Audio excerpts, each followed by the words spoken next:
Hello hi ಎಲ್ಲರಿಗೂ ನಮಸ್ಕಾರ. Welcome back to Janata agent. ಧರ್ಮಸ್ಥಳದಲ್ಲಿ ಶವ ಹೂತು ಹಾಕಿರುವ ಪ್ರಕರಣಕ್ಕೆ ಸಂಬಂಧಿಸಿದಂತೆ SIT ಏನು ತನಿಖೆ ನಡೆಸ್ತಾ ಇದೆ. SIT ತನಿಖೆ ನಡೆಸೋದಂದರೆ ಬರೀ ಈ ಒಂದು ಬುರುಡೆ ವಿಚಾರದಲ್ಲಿ ಮಾತ್ರ ಅಲ್ಲ.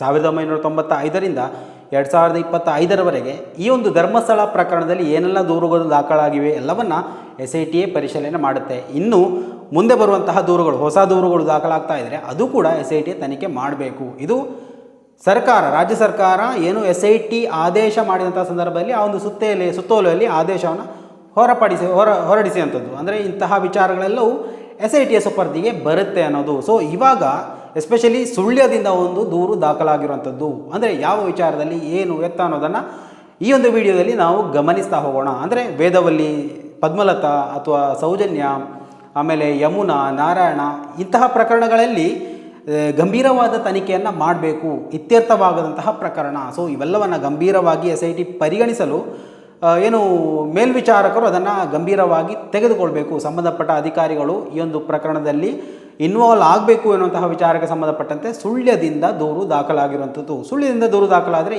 ಏನು ಸ್ಪೆಷಲ್ ಇದೆ ಅಂತ ನಾವು ತಿಳ್ಕೊಂಡು ಹೋಗೋದಾದರೆ, ಈ ಒಂದು ಸೌಜನ್ಯ ಪ್ರಕರಣ ಎಲ್ಲಿ ಹೋರಾಟ ಆರಂಭ ಆಯಿತು ಅಂದರೆ, ಈ ಒಂದು ಸಂತೋಷ್ ರಾವ್ ಅವರ ನಿರಪರಾಧಿ ಅಂತ ಗೊತ್ತಾದ ಮೇಲೆ, ಖುಲಾಸೆಗೊಂಡರು, ಆವಾಗ ಮೊದಲ ಬಾರಿ ಈ ಒಂದು ಹೋರಾಟ ಆರಂಭವಾಗುವುದು ಸುಳ್ಯ ತಾಲೂಕಿನಿಂದ.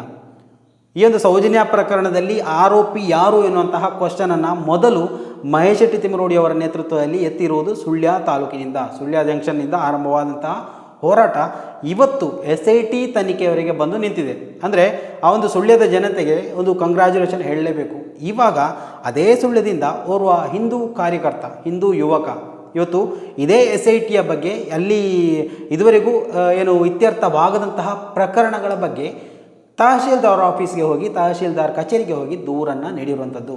ಸೊ ಮೊದಲು ಆ ಒಂದು ದೂರಿನಲ್ಲಿ ಏನು ಉಲ್ಲೇಖ ಮಾಡಿದ್ದಾರೆ ಅನ್ನೋದನ್ನು ನಾವು ಕಂಪ್ಲೀಟಾಗಿ ತಿಳ್ಕೊಂಬರೋಣ. ತಹಶೀಲ್ದಾರರು, ಸುಳ್ಯ ತಾಲೂಕು, ದಕ್ಷಿಣ ಕನ್ನಡ ಜಿಲ್ಲೆ. ವಿಷಯ: ಧರ್ಮಸ್ಥಳ ಪ್ರದೇಶದಲ್ಲಿ ಸಂಭವಿಸಿದ ಅಸ್ವಾಭಾವಿಕ ಸಾವುಗಳು, ಭೂಮಾಫಿಯಾ ಹಾಗೂ SKDRPನಲ್ಲಿನ ಅಕ್ರಮ ಹಣ ವರ್ಗಾವಣೆಗಳ ಕುರಿತು ತನಿಖೆ ನಡೆಸುವ ಕುರಿತು.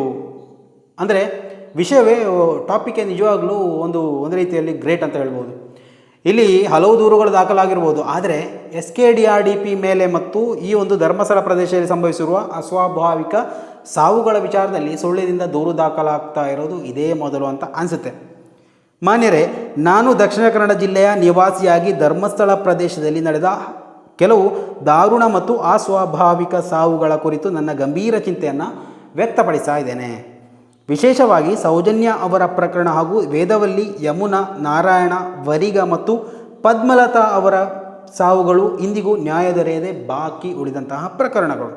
ಈ ಘಟನೆಗಳು ಸಮಾಜದಲ್ಲಿ ಆಘಾತವನ್ನುಂಟು ಮಾಡಿ ನ್ಯಾಯದ ಮೇಲಿನ ನಂಬಿಕೆಗೆ ಗಂಭೀರ ಪ್ರಶ್ನೆಗಳನ್ನು ಹುಟ್ಟಿಸಿರುವುದು ವಿಷಾದನೀಯ.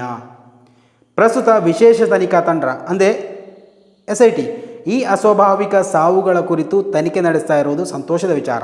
ಆದರೆ ಜನಸಾಮಾನ್ಯರಲ್ಲಿ ಕೇಳಿ ಬರ್ತಾ ಇರುವಂತಹ SKDRDP ಸಂಸ್ಥೆಯ ಹಣಕಾಸು ವ್ಯವಹಾರಗಳ ಕುರಿತ ಅಕ್ರಮ ಹಣ ವರ್ಗಾವಣೆಗಳ ಶಂಕೆ ಹಾಗೂ ಧರ್ಮಸ್ಥಳ ಸುತ್ತಮುತ್ತ ನಡೀತಾ ಇರುವಂತಹ ಭೂಮಾಫಿಯಾ ಚಟುವಟಿಕೆಗಳ ಕುರಿತು ಪ್ರತ್ಯೇಕ ತನಿಖೆ ಅಗತ್ಯವಿದೆ ಅಂತ ಅಭಿಪ್ರಾಯ ವ್ಯಕ್ತವಾಗ್ತಾ ಇದೆ.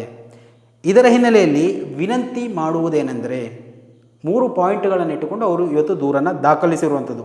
ಮೊದಲನೇದಾಗಿ, ಎನ್ಫೋರ್ಸ್ಮೆಂಟ್ ಡೈರೆಕ್ಟರೇಟ್ EDನಿಂದ SKDRDPನಲ್ಲಿನ ಅನುಮಾನಾಸ್ಪದ ಹಣ ವರ್ಗಾವಣೆ ಮತ್ತು ಹಣದ ದುರುಪಯೋಗದ ಕುರಿತು ಪ್ರತ್ಯೇಕ ತನಿಖೆ ನಡೆಸುವಂತೆ ಶಿಫಾರಸು ಮಾಡಬೇಕು. ಅಂದರೆ ನೋಡಿ, ಈ ಒಂದು EDಯಿಂದ SKDRDP ಮೇಲೆ ತನಿಖೆ ಮಾಡಬೇಕು ಅಂತ ದೂರು ದಾಖಲಾಗ್ತಾ ಇರೋದು ಇದೇ ಮೊದಲು ಅಂತ ಕಾಣಿಸುತ್ತೆ. ಈ ಒಂದು ರಾಜ್ಯದಲ್ಲಿ ಈ ಒಂದು SIT ತನಿಖೆಗೆ ಬಂದ ನಂತರ, ಈ ಒಂದು ತನಿಖೆ ನಡೆಸ್ತಾ ಇರುವ ಮಧ್ಯದಲ್ಲಿ ಇಂತಹ ಒಂದು ದೂರು ದಾಖಲಾಗಿರುವುದು ಮೊದಲು ಅಂತ ಕಾಣಿಸುತ್ತೆ, ಅಥವಾ ಸುಳ್ಯದಿಂದ ಮೊದಲು ಅಂತ ಕಾಣಿಸುತ್ತೆ. ಎರಡನೇದಾಗಿ, ಧರ್ಮಸ್ಥಳ ಹಾಗೂ ಸುತ್ತಮುತ್ತ ನಡೀತಾ ಇರುವಂತಹ ಭೂಮಾಫಿಯಾ ಚಟುವಟಿಕೆಗಳು ಮತ್ತು ಅಕ್ರಮ ಆಸ್ತಿ ವ್ಯವಹಾರಗಳ ಕುರಿತು ಸಂಬಂಧಿತ ಇಲಾಖೆಯಿಂದ ತನಿಖೆ ನಡೆಯುವಂತೆ ಕ್ರಮ ಕೈಗೊಳ್ಳಬೇಕು. ಎರಡನೇ ಪಾಯಿಂಟು ಕೂಡ ಅಂದರೆ, ಈ ಒಂದು ಭೂಮಾಫಿಯಾದ ವಿರುದ್ಧ ಧರ್ಮಸ್ಥಳದಲ್ಲಿ ದಶಕಗಳಿಂದ ನಡೀತಾ ಇರುವಂತಹ ಭೂಮಾಫಿಯಾ ಸಂಬಂಧಪಟ್ಟ ಇಲಾಖೆಯಿಂದ ಗಂಭೀರವಾಗಿ ತನಿಖೆ ಮಾಡಬೇಕು ಅಂತ ಎರಡನೇ ಪಾಯಿಂಟ್ನಲ್ಲಿ ಉಲ್ಲೇಖ ಮಾಡಿದ್ದಾರೆ.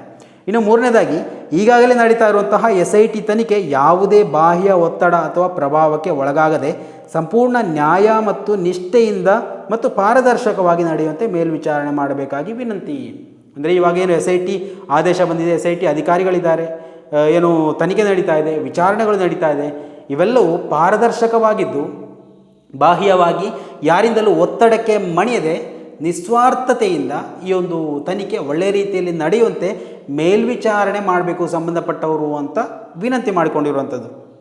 ಈ ತನಿಖೆಗಳ ಫಲಿತಾಂಶದ ಮೂಲಕ ಪೀಡಿತ ಕುಟುಂಬಗಳಿಗೆ ನ್ಯಾಯ ದೊರೆಯಲಿ ಹಾಗೂ ಜನಸಾಮಾನ್ಯರಲ್ಲಿ ನ್ಯಾಯದ ಮೇಲಿನ ನಂಬಿಕೆ ಪುನಃ ಸ್ಥಾಪಿಸಲಿ ಎಂಬುದು ನನ್ನ ವಿನಂತಿ. ಈ ವಿಷಯಗಳು ಕೆಲವು ವರ್ಷಗಳಿಂದ ಬಾಕಿ ಉಳಿದಿರುವುದರಿಂದ ತಕ್ಷಣದ ಕ್ರಮ ಕೈಗೊಳ್ಳುವುದು ಆಡಳಿತದ ನೈತಿಕ ಕರ್ತವ್ಯವೆಂದು ವಿನಂತಿಸ್ತಾ ಇದ್ದೇನೆ ಅಂತ ಬರೆದು ಕೊಟ್ಟಿರುವಂಥದ್ದು ತಹಶೀಲ್ದಾರ್ಗೆ. ತಹಶೀಲ್ದಾರ್ ಅವರು ಸೀಲು ಮತ್ತು ಸೈನ್ ಹಾಕಿ ಕೊಟ್ಟಿದ್ದಾರೆ. 4/10/2025 ಅಂದರೆ ಇವತ್ತಿನ ಡೇಟ್. ಸ್ವೀಕರಿಸಿದೆ ತಾಲೂಕು ಕಚೇರಿ ಸುಳ್ಯ. ಅಂದರೆ ತಾಲೂಕು ಕಚೇರಿ ತಹಸೀಲ್ದಾರ್ ಕಚೇರಿಯಲ್ಲಿ ಈ ಒಂದು ದೂರನ್ನು ಸ್ವೀಕರಿಸಲಾಗಿದೆ. ಅಂದರೆ ಈ ಒಂದು ತಹಸೀಲ್ದಾರ್ ಕಚೇರಿಗೆ ಈ ಒಂದು ದೂರು ಹೋದರೆ ಅವರು ಏನು ಮಾಡಬೇಕು? ಅವರೇ ಇಟ್ಟುಕೊಳ್ಬೇಕಾ ಅಥವಾ SITಗೆ ಕಳಿಸ್ಬೇಕಾ ಅಥವಾ ಸಂಬಂಧಪಟ್ಟ ಪೊಲೀಸ್ ಸ್ಟೇಷನ್ಗಳಿಗೆ ಕಳಿಸ್ಬೇಕಾ ಏನು ಅನ್ನೋದು ನಿಮಗೆ ಗೊತ್ತಿದ್ದರೆ ದಯವಿಟ್ಟು ಕಮೆಂಟ್ ಮಾಡಿ. ಯಾಕಂತಂದರೆ ತಹಸೀಲ್ದಾರ್ಗೆ ಈ ಒಂದು ದೂರು ಹೋಗಿದರೆ ಅದನ್ನು ಮೇ ಬಿ ಸಂಬಂಧಪಟ್ಟಂತಹ ಪೊಲೀಸ್ ಏನು ಇಲಾಖೆಗಳಿರುತ್ತೆ, ಸುಳ್ಯದ ಪೊಲೀಸ್ ಠಾಣೆ ಇರ್ಬೋದು ಅಥವಾ SIT ಠಾಣೆಗೆ ಕಳಿಸ್ಬೇಕಾ ಅಥವಾ ಬೆಳ್ತಂಗಡಿಗೆ ಅದನ್ನು ವರ್ಗಾವಣೆ ಮಾಡಬೇಕಾ ಏನು ಅನ್ನೋದನ್ನು ಕಮೆಂಟ್ ಮಾಡಿ. ಈ ದೂರನ್ನು ದಾಖಲಿಸಿರುವಂಥದ್ದು ಸುಳ್ಯದ ಅಶ್ವಿನ್ ಕುಮಾರ್ B, ಬೈತಡ್ಕ ಮನೆ, ಜಾಲ್ಸೂರು ಪೋಸ್ಟ್, ಸುಳ್ಯ ತಾಲೂಕು, ದಕ್ಷಿಣ ಕನ್ನಡ ಜಿಲ್ಲೆಯ ಸಾಮಾನ್ಯ ನಾಗರಿಕನಾಗಿ ಈ ವಿನಂತಿಯನ್ನು ಮಾಡ್ತಾ ಇದ್ದೇನೆ. ಅಂದರೆ ನೋಡಿ, ಕೊನೆಯದಾಗಿ ಬರೆದಂತಹ ಒಂದು ಲೈನಲ್ಲಿ ಕೂಡ ಒಂದು ಉತ್ತಮ ಸಂದೇಶ ಕೂಡ ಅಡಗಿದೆ ನೋಡಿ. ಇದು ದಕ್ಷಿಣ ಕನ್ನಡ ಜಿಲ್ಲೆಯ ಓರ್ವ ಸಾಧಾರಣ ನಾಗರಿಕನಾಗಿ, ಅಂದರೆ ನಾಗರಿಕ ಅಂದರೆ ನಾವು ನೀವುಗಳು ಕೂಡ ನಾಗರಿಕರೇ, ನಮಗೂ ಮಾಡಬಹುದಾದಂತಹ ವಿಚಾರ. ಅಂದರೆ ಈ ಒಂದು ವ್ಯಕ್ತಿಯಿಂದ ಒಂದಂತೂ ಸ್ಪಷ್ಟ, ಇದು ನಿಮಗೂ ಪಾಠ ಆಗಬೇಕು. ದೂರು ದಾಖಲಿಸು ಅಂತ ಹೇಳಿದರೆ ಒಂದು ದೂರಲ್ಲಿ ಏನಾಗುತ್ತೆ ಅಲ್ಲ, 1000 ದೂರು ಕೊಟ್ಟು ನೋಡಿ ಏನಾಗುತ್ತೆ ಅನ್ನೋದು ಗೊತ್ತಾಗುತ್ತೆ. ಆವಾಗ ಸರ್ಕಾರಕ್ಕೆ ಒತ್ತಡ ಬರುತ್ತೆ. ನೋಡಿ, ಇಷ್ಟು ದೂರುಗಳು ದಾಖಲಾಗ್ತಾ ಇವೆ, SITಯನ್ನು ಅಷ್ಟು ಬೇಗ ಮುಚ್ಚಿ ಹಾಕೋಕ್ಕೆ ಸಾಧ್ಯ ಇಲ್ಲ, SIT ಮೇಲೆ ಒತ್ತಡ ಹಾಕೋದು ಕೂಡ ಅಸಂಭವನೀಯ. ಇವೆಲ್ಲವೂ ಸರ್ಕಾರದ ಮೇಲೆ ಒತ್ತಡ ಹೇರುವಂತಹ ಕೆಲಸ. ಸೊ ಆ ಒಂದು ಕೆಲಸವನ್ನು ಸುಳ್ಯದಿಂದ ನನಗೆ ಅನ್ಕೋತೀನಿ ಮೊದಲ ಬಾರಿ ದಾಖಲಾಗ್ತಾ ಇರುವಂತಹ ದೂರು. ಸುಳ್ಯ ತಾಲೂಕಿನಲ್ಲಿ ಎಡೆಗೆ ಅಂತಹ ಒಂದು ದೂರುಗಳು ದಾಖಲಾಗಿರುವುದು ಹೆಚ್ಚಾಗಿ ಕಂಡುಬಂದಿಲ್ಲ ಅಥವಾ ಮಾಧ್ಯಮಗಳಿಗೆ ತಲುಪಿಲ್ಲ ಅನಿಸುತ್ತೆ. ಇದನ್ನು ನಾವು ನೀವುಗಳು ಸೇರಿಕೊಂಡು ಇಡೀ ವೈರಲ್ ಮಾಡುವಂತಹ ಒಂದು ಪ್ರಯತ್ನ ಮಾಡಬೇಕು. ಯಾಕಂತ ಕೇಳಿದರೆ ಸುಳ್ಯದಲ್ಲಿ ಇನ್ನೂ ಹೆಚ್ಚು ಜನರಿದ್ದಾರೆ, ಅವರು ಎಚ್ಚೆತ್ತುಕೊಂಡು ಇಂತಹ ದೂರುಗಳು ಇನ್ನಷ್ಟು ದಾಖಲು ಮಾಡಲಿ. ಮಾತ್ರ ಅಲ್ಲ, ಸುಳ್ಯದಿಂದ ಪುತ್ತೂರು, ಆಮೇಲೆ ಬಂಟ್ವಾಳ, ಆಮೇಲೆ ಏನು ಮಂಗಳೂರು ಉತ್ತರ, ದಕ್ಷಿಣ, ಮೂಡಬಿದಿರೆ, ಬೆಳ್ತಂಗಡಿ ಎಲ್ಲ ತಾಲೂಕುಗಳಿಗೂ ಈ ಒಂದು ವಿಚಾರಗಳು ಹೆಚ್ಚು ಹೆಚ್ಚು ಶೇರ್ ಆಗ್ತಾ ಹೋಗಲಿ.